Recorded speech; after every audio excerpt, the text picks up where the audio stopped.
To my wife and kids, if you ever wonder what a single moment can steal from you, remember this. Surviving isn't just about fighting to stay alive.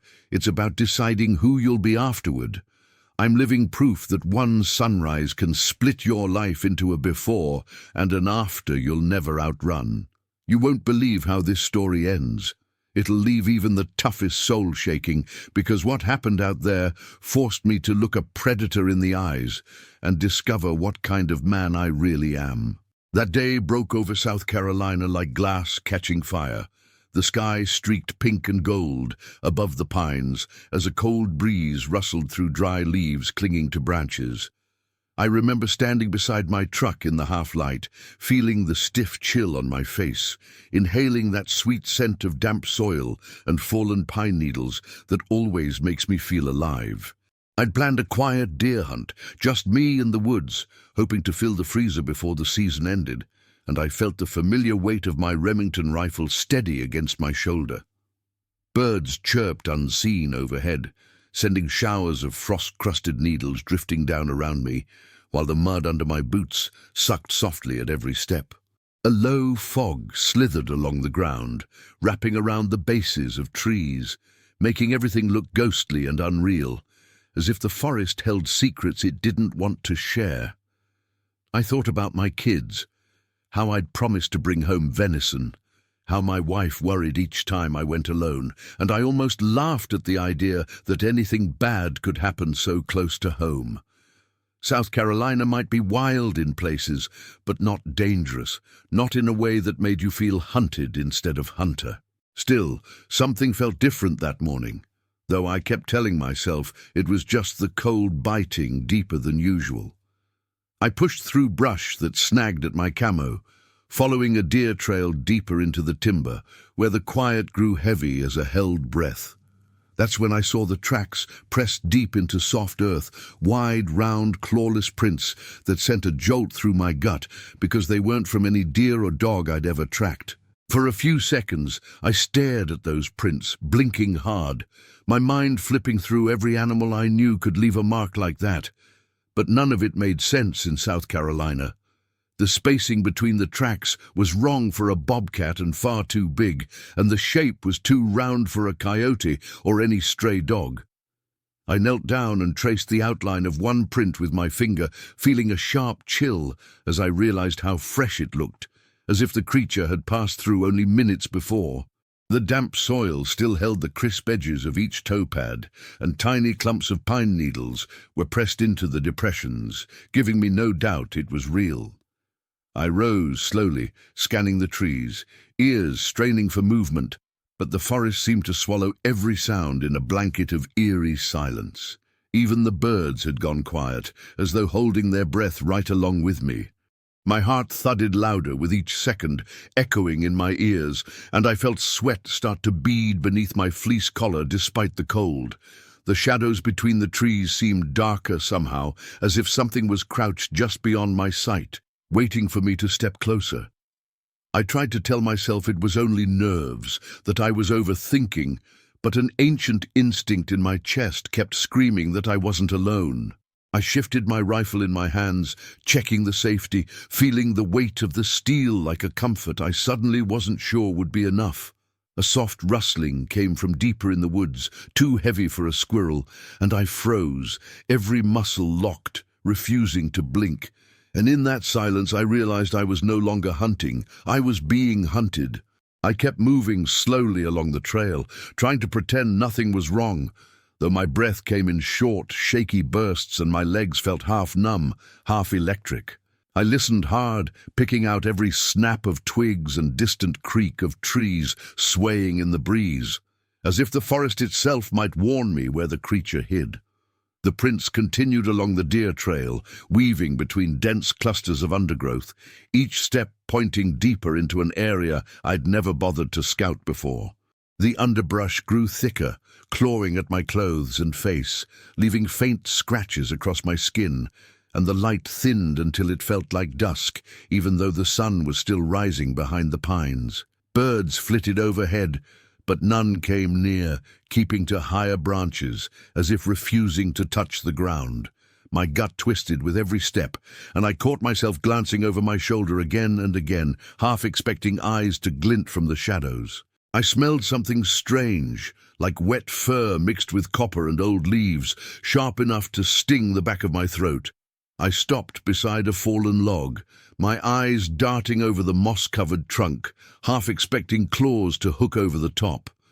I could almost feel breath on my neck, hot and silent, though nothing moved around me. My pulse felt like a drum in my chest, growing louder until I could hardly hear the forest anymore. And just as I started to turn away, I saw something flicker in the dark. A low shape, shifting low to the ground, watching me with eyes that glowed like molten amber. The moment stretched so thin it felt like it might snap, and I remember thinking how surreal it was to be staring into the eyes of an animal I wasn't supposed to meet in these woods. The shape was sleek, powerful, moving in a way that was too graceful for a bear and too heavy for a bobcat, each step almost silent over the leaves. My brain screamed it couldn't be real, that leopards belonged in Africa or a zoo, not prowling free in the Carolina woods, but my eyes couldn't deny what was there. The spots shimmered in the shifting light, rosettes dappling golden fur that rippled with muscle every time it crept forward another inch. Its tail curled low, tip twitching, and the predator's shoulders rolled as it settled its weight, eyes pinned on me without a blink. My fingers tightened so hard around the rifle that my knuckles went white, and I felt a tremor ripple down my spine. The air smelled charged, full of a predator's musk and raw earth, and my chest squeezed tight until I could barely breathe. I swallowed hard, but my mouth was too dry for the motion to feel real. The leopard paused again, crouched so low its belly skimmed the forest floor, ears flattened, whiskers trembling like live wires. I felt time fold in on itself, everything slowing to a crawl, and I knew without any doubt that it was deciding whether I'd be prey. I wanted to back away, to put distance between myself and those burning eyes, but I knew any sudden move might trigger the predator's attack.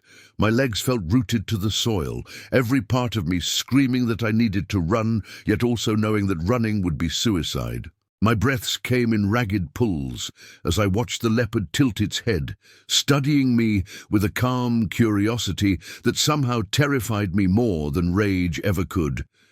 Its whiskers flared forward, testing the air, catching my scent, and for a split second it seemed almost gentle, as if weighing the worth of my life. I could see tiny flecks of light in its eyes, reflections of the trembling leaves above us, and that moment was so intimate and terrible that it nearly broke me. Somewhere behind me, a branch snapped sharp as a gunshot, but the leopard's eyes never wavered from mine, locked in a silent challenge that made my skin crawl. The rifle felt useless in my grip, and I could feel every beat of my heart slamming against my ribs like it wanted to claw its way out. A bead of sweat trickled from my hairline down my cheek, catching in the corner of my mouth and tasting like salt and fear. I wanted to scream, but no sound would come out as the leopard's muscles coiled tighter, ready to launch forward. And in that instant, I realized my life was balanced on a breath, one tiny choice away from being torn apart in these quiet Carolina woods. The first thing I remember is the sound, a low, vibrating snarl that rose from the leopard's chest like thunder rolling through stone, and in that instant, my body seemed to explode into pure adrenaline. My vision tunneled, and I saw the animal coil back on its haunches, muscles rippling like water beneath its spotted fur, eyes locked on mine as if it could see straight into my panic. Before I could even lift my rifle to aim, it lunged, a blur of gold and black rosettes flying through the dim light, closing the distance in a fraction of a heartbeat. Its paws hit my chest with the force of a sledgehammer, knocking me backward into the leaves and pine needles, my breath leaving me in a single, violent gasp. I felt claws rake through my jacket and tear hot lines into my skin, each scratch lighting up my nerves like electricity. The weight of the animal drove me into the mud, my rifle pinned uselessly under my arm as I flailed and tried to shield my throat with shaking hands. I smelled the leopard's breath, hot and rank, mixed with blood and wet fur, and its whiskers scraped against my cheek as its jaws snapped inches from my face. My own scream ripped out of me, echoing through the silent trees, bouncing back like the voice of a man I didn't recognize. Time seemed to fragment into frozen slivers of terror, each second stretching impossibly long as the leopard shifted its grip, claws digging deeper into my flesh. The pain was blinding, sharp and cold at first, then throbbing like fire, spreading beneath my skin. And I remember thinking, absurdly, that I'd never see my kids again. I tried to fight back, my fists pounding weakly against the leopard's shoulders, but it was like punching a wall of solid muscle wrapped in velvet. The cat's eyes were inches from mine, pupils blown wide, ringed by that eerie gold, and there was something terrifyingly calm in the way it studied me as I struggled beneath it. Its breath steamed in the cold morning air, fogging around its muzzle, and for a split second I thought I saw a flicker of hesitation in its gaze. Then its jaws closed around my left arm, and I felt teeth slide through the meat and muscle like a knife, hitting bone with a grinding crack that sent a lightning bolt of pain shooting up to my skull. I howled, half in rage and half in disbelief, my voice raw and animal, as I twisted and tried to yank my arm free. But the cat clamped down harder, shaking its head from side to side like a dog with a rabbit. Blood sprayed across the leaves, bright and shockingly red, and I could feel the warmth soaking my sleeve and dripping onto my chest. My body bucked under the weight of the leopard, every instinct screaming at me to escape, to survive, but the cat's claws hooked into my ribs and held me in place. I remember hearing the sound of my own bones grinding, a wet crunch that made bile rise in my throat. My other hand scrabbled blindly for anything, a stick, a rock, the rifle, but the forest floor offered nothing but damp leaves and pain. I felt my strength pouring out of me with the blood, leaving me shaking and dizzy as the leopard shifted its grip yet again. Somewhere in the chaos, I became aware of how quiet the forest still was, as if all the world had fallen silent to watch me die. Beneath that predator's crushing weight, even the wind seemed to stop, and the only sounds were my ragged gasps and the low, rumbling growls from deep in the leopard's chest. It was surreal how beautiful the animal looked even as it tried to kill me, its fur glistening with tiny droplets of blood, spots shifting hypnotically over powerful shoulders. My mind was splitting in two, one part screaming in terror, the other almost admiring the lethal grace of the creature pinning me down. Its ears flicked backward, sensing something I couldn't see, and for a split second it paused, jaws still clamped around my mangled arm, eyes darting toward the trees behind me. A single bird burst from the underbrush in a flurry of wings, and the leopard's head snapped in that direction, ears twitching as it calculated the threat. I seized the moment, bringing my knee up as hard as I could into the leopard's ribs, feeling a solid thud that made the animal grunt and shift its weight off me slightly. It wasn't enough to throw it off completely, but the sudden movement seemed to surprise it. I wrenched my bleeding arm free, screaming as fresh pain exploded through every nerve, and managed to shove my elbow into the cat's lower jaw. It reared back, snarling, eyes wide with fury, and for the first time I felt a flicker of hope that maybe I'd survive this. My chest heaved as I sucked in cold air, vision swimming with black spots, and I realized I was still gripping the rifle, half buried under my side. Blood slicked my hands, making it almost impossible to hold onto the weapon, but I dragged it free and swung it upward with every ounce of strength I had left.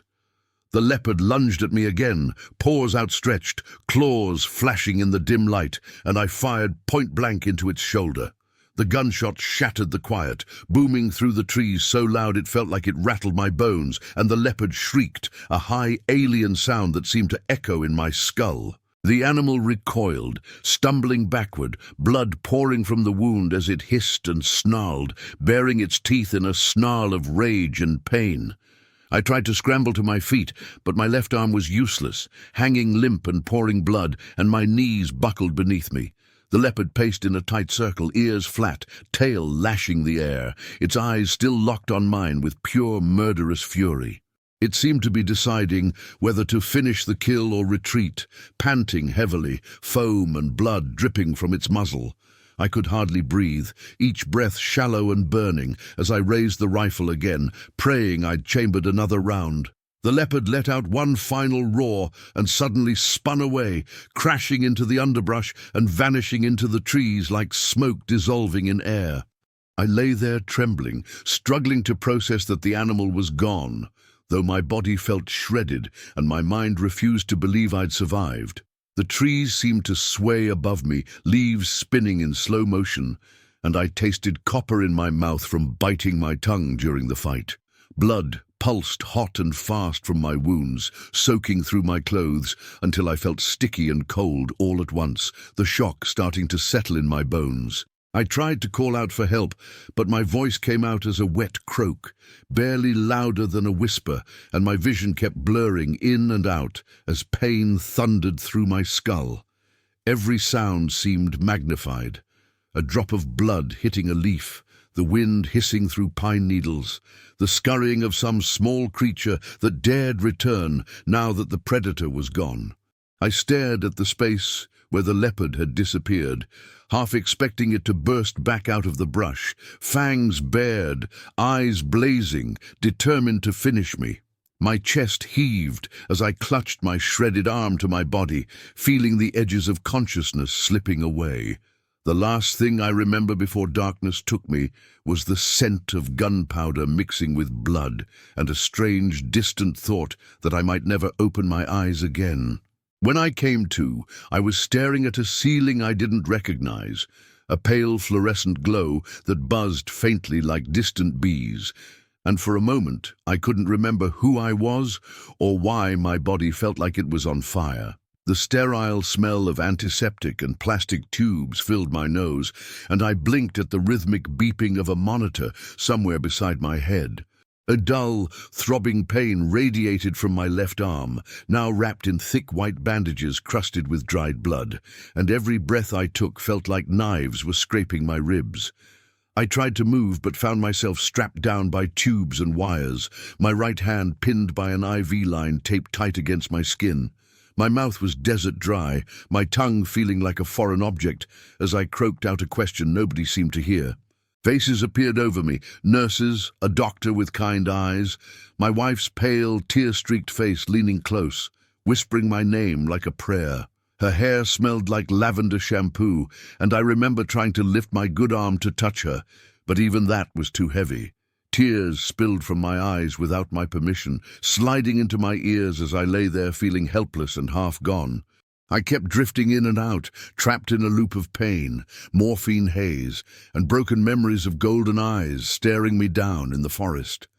It felt like I was stuck between two worlds, one cold and bright and full of machines, the other dark and wild and drenched in blood. The days blurred together in the hospital, each hour marked by nurses checking my vitals, changing bandages, or asking me to rate my pain on a scale from 1 to 10, though it always felt like 100. I learned that the leopard's teeth had shattered my ulnar and radius, leaving splinters of bone that needed metal rods and plates to piece back together. The doctors spoke in calm, rehearsed voices about infection, nerve damage, and possible loss of function, while I stared at my arm as though it belonged to someone else. Even the simple act of moving my fingers made sweat pop along my hairline, the pain spiking like a live wire, and I wondered if I'd ever hold a rifle again or even hug my kids without wincing. Sleep was impossible, haunted by vivid nightmares of the leopard crashing through leaves, its rosettes shifting like flames, fangs glistening with blood. I'd wake up gasping, heart thundering, fists clenched so tight my stitches would bleed, leaving fresh red spots on the white sheets. The sounds of the hospital, beeping monitors, rolling carts, distant voices blended into the forest in my mind, making me flinch every time a door slammed. I couldn't shake the feeling that the leopard was still hunting me somehow, stalking me through the sterile corridors. My wife would sit beside my bed, her hand resting lightly on mine, whispering that I was safe now, but part of me refused to believe it. My body was healing, but my mind still felt trapped in that patch of Carolina woods, waiting for amber eyes to appear. After 2 weeks, they moved me from the ICU to a regular room, and it was there that the shock finally caught up with me, hitting me like a wall I couldn't climb. I'd look at my reflection in the bathroom mirror, staring at my bruised face and the purple-red gashes snaking down my neck and chest, and I hardly recognized the man looking back. My beard was patchy where they'd shaved me for bandages, my eyes sunken and rimmed with shadows, so dark they looked painted on. I'd run my fingers gently along the scars, feeling raised, rigid tissue where smooth skin used to be, and it felt like touching someone else's story.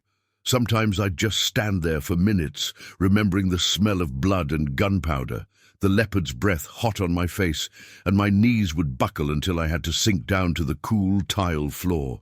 My wife tried to help me shower one morning, and I broke down sobbing because the water hitting my skin felt like claws raking me open again. Every sound in the room seemed too loud, startling me so hard my pulse would hammer in my temples, and I found myself apologizing over and over for things I couldn't name. I felt weak, ashamed that a man who'd hunted all his life could be so afraid of shadows. There were moments I wished I hadn't made it out of those woods because the pain felt endless, and I didn't know how to keep living with the memory of those eyes. The strangest part was the question that kept looping in my mind, haunting me even more than the nightmares. Why did it let me live? I'd replay those last seconds in the forest over and over, trying to figure out why the leopard had turned away instead of finishing me off. Was it injured too badly to keep fighting? Had my shot scared it enough to retreat? Or was there something deeper, some unknowable instinct that made it decide I wasn't worth the kill? I found myself researching leopard behavior obsessively on my phone late at night, scrolling through articles and wildlife documentaries, looking for clues. I read about escaped exotic pets, rumors of big cats sighted in southern states, but nothing explained the feeling I'd seen in its eyes, a look that was almost curious, almost merciful, even as it tried to tear me apart.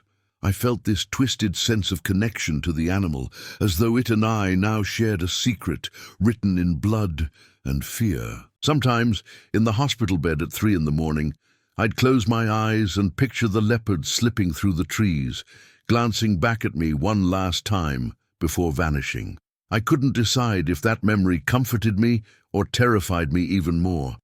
It was as though part of me missed the wildness even after all it had cost. The day I was discharged, I stepped outside and felt the sunlight on my face like a rebirth, but the world felt too bright, too loud, as if I'd been reborn on some alien planet. Walking to the car felt like crossing a mile of broken glass, each step making my stitches pull and my head spin. My kids ran up to me, hugging me so gently it broke my heart, their faces pale with fear and wonder as they stared at the thick bandages wrapping my arm and chest. My wife held me close, and I could feel her shoulders shaking as she cried into my jacket, the smell of lavender bringing tears to my eyes again. People from church sent casseroles and cards, and hunters from the community dropped by to shake my hand. Some, with tears shining in their eyes, telling me they'd never look at the woods the same way again. At night, though, the leopard's roar still echoed in my ears, and sometimes I'd jolt awake certain it was outside my window, waiting for me. Even in my own living room, surrounded by the people I love, I'd catch myself scanning the corners for golden eyes. But then my daughter slipped her small hand into mine and said, "Daddy, I'm glad the big cat let you go." And in that fragile, innocent voice, I heard the first faint whisper of forgiveness for the animal and maybe for myself. The weeks after coming home were the hardest of my life, because every familiar place suddenly felt foreign, tainted by shadows I couldn't shake.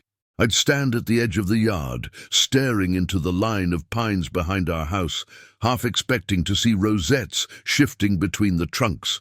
a flash of molten eyes following me. I tried going back to the woods once, thinking I could reclaim my peace if I faced the fear head-on, but the instant I smelled pine needles and damp earth, my chest seized up so tight I could barely breathe. I dropped my hunting rifle and staggered back to the truck, my heart slamming like a trapped bird, sweat pouring down my spine. It wasn't just fear of the leopard. It was the knowledge that the wilderness I'd loved my entire life could turn on me in a heartbeat. Friends kept telling me how brave I was, how lucky I'd been, but I didn't feel brave. I felt like a man whose skin didn't quite fit anymore. I kept flinching at the sound of leaves crunching underfoot, kept checking over my shoulder like prey instead of predator. I missed the silence of the forest, the clean simplicity of waiting in a deer stand for dawn. But it felt as though that part of me was gone forever. I was alive, yes, but I wasn't the same man who'd walked into those woods. Part of me would always be lying on the forest floor, pinned beneath golden eyes and claws. Slowly, though, the rage and terror began to fade, leaving a different kind of ache in their place, a strange gratitude that I couldn't easily explain. I started to see my scars as something more than disfigurement. They were proof I'd survived, a physical map of the place where I'd nearly crossed over and somehow come back. My therapist said trauma leaves the body searching for meaning, and maybe that's true, because I began needing to know why I'd lived when the leopard could have finished me so easily. I felt drawn to understanding predators, as if studying them might help me unlock some hidden truth about myself. I found myself reading books on big cat conservation, learning about habitat loss, illegal trade, and how animals like leopards sometimes escape from private collections and vanish into American forests. Part of me wondered if my attacker was an escaped pet, or a ghost of something wilder, something the land itself had conjured to remind me of my place in the food chain. The more I learned, the less hatred I felt toward the leopard, because all it had done was follow its nature. It wasn't evil. It was survival, and I realized that the same instinct lived in me, too. A month after getting home, I visited a wildlife sanctuary in Georgia that specialized in rescued big cats, hoping that seeing them behind secure fences might help me take back some control. My wife went with me, holding my good hand as we walked the gravel paths between massive enclosures. When we reached the leopard habitat, I stopped dead in my tracks, staring at a magnificent male pacing behind the mesh, his rosettes gleaming under the sun. He was nearly identical to the animal that attacked me.